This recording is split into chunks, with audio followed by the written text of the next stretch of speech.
Welcome to Crucial Talk Podcast, where Crucial talk about whatever Crucial want to.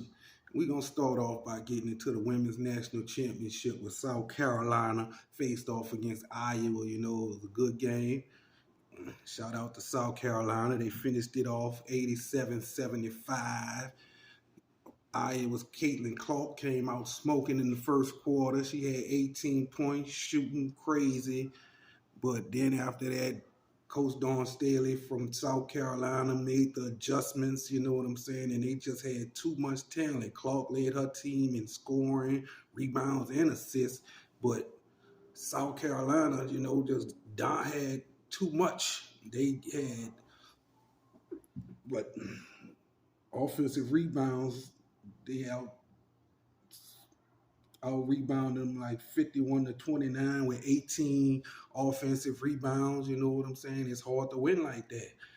But shout out to Dawn Staley and the South Carolina Gamecocks. Y'all deserve the championship. You know what I'm saying? Shout out to Caitlin Clark. She had a good college career. You can't take nothing from her. I seen analysts, saying did she need the championship to solidify her career? To me, no, she did. She gonna go down as one of the greatest women's college basketball players ever, or one of the really college basketball players ever, because she did a big one. She didn't get the chip, but that ain't on her. That's a team thing, you know what I'm saying? But I feel like her legacy was stamped, you know what I'm saying, as far as college basketball, even without winning the national championship. So shout out to them. They put on a good game. Both teams played hard, and South Carolina had the better team.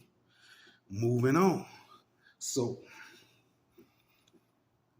we got in rap news, J. Cole versus Kendrick Lamar. Now, this is a good one. Everybody been waiting for some balls. Now, this going to be a ball fest, you know what I'm saying? Seemed like it might have came out of nowhere, but it's been going on, but not really with Cole and Kendrick, but because Drake took some shots too.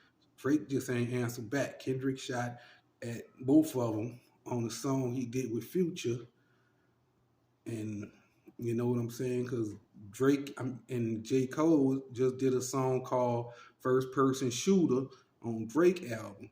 You know what I'm saying? Where they talked about them being the big three. They always called themselves the big three: Drake, Cole, and Kendrick. You know what I'm saying? But Kendrick always been, if you go back to 09, he did a verse on somebody's song called Control, where he told them, nothing personal, but rap-wise, I'm trying to murder all y'all. And he named all his peers in that song, but they all, you know what I'm saying? But him and Drake and Kendrick been shooting shots at each other, sneak dissing.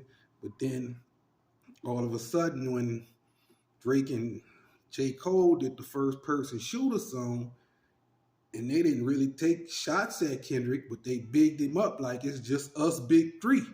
And then you hear the Future album come out and you hear Kendrick, and Kendrick like, hey, ain't no big three, it's just big me. And, he took a few shots really was shooting at Drake. But J. Cole caught some strays for being on the song because, them two was supposed to do an album together. Drake and Kendrick ain't never really get along. But Cole and Kendrick been supposed to do an album. But Kendrick, I guess he fell back off of that because Cole was messing with Drake, and now he done caught the shots. But Cole then went back in the album. J. Cole just put out an album, mixtape, or whatever you want to call it, called Might Delete Later. I listened to it. Nice. I'm a J. Cole fan. I listened to it like J. Cole, but he clapped back.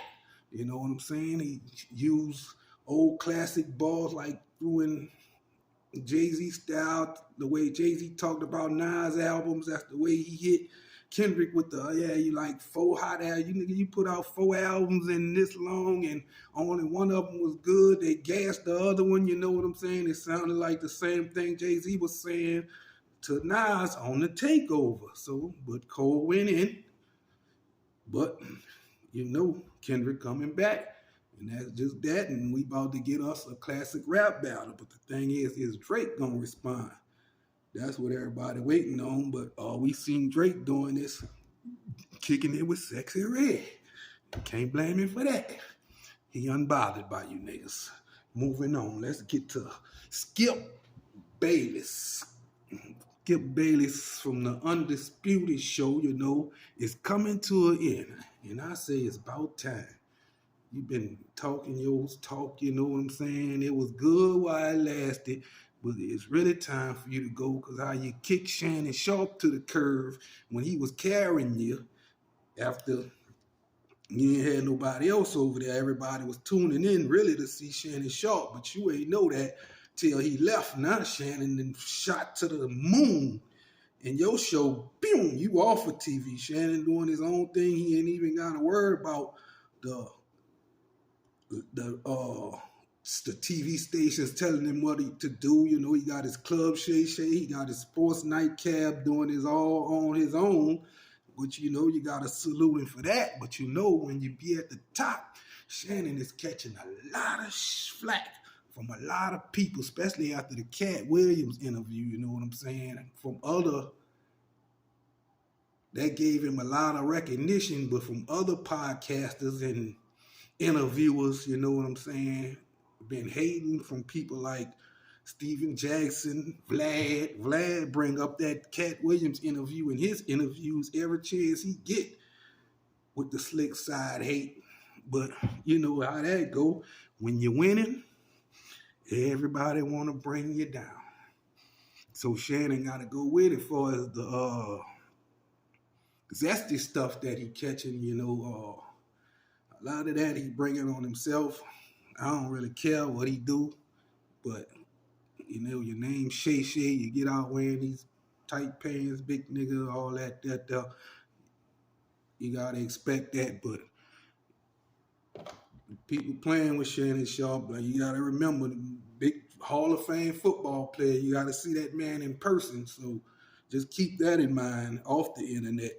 Talking all that, he's still human. He will snap on you. The man was a Hall of Fame football player. And we got Hurricane Chris, who dropped a song called Relationships, dissing Kevin Gates and Gucci Mane. Now, he seemed to be talking about stuff that happened way back in 2010. So it's coming out of nowhere scene, but he feel like he got to get this off his chest, where he say he helped Gates out and did all this for him. And then Gates seen him, he took a picture with a dude that Gates was no longer cool with named Travis. And when Gates seen that, Gates fell back off him, which you can't knock it. If you know Travis and Kevin Gates' relationship, that's who Kevin Gates was signed with locally when he was in Baton Rouge. Kevin Gates called him his daddy, you know what I'm saying? That's who put Kevin Gates on. He was doing this and that for him, but when it was time for Kevin Gates to move on and sign a bigger contract with Young Money, he realized that Travis had enforced his signatures on contracts and stuff.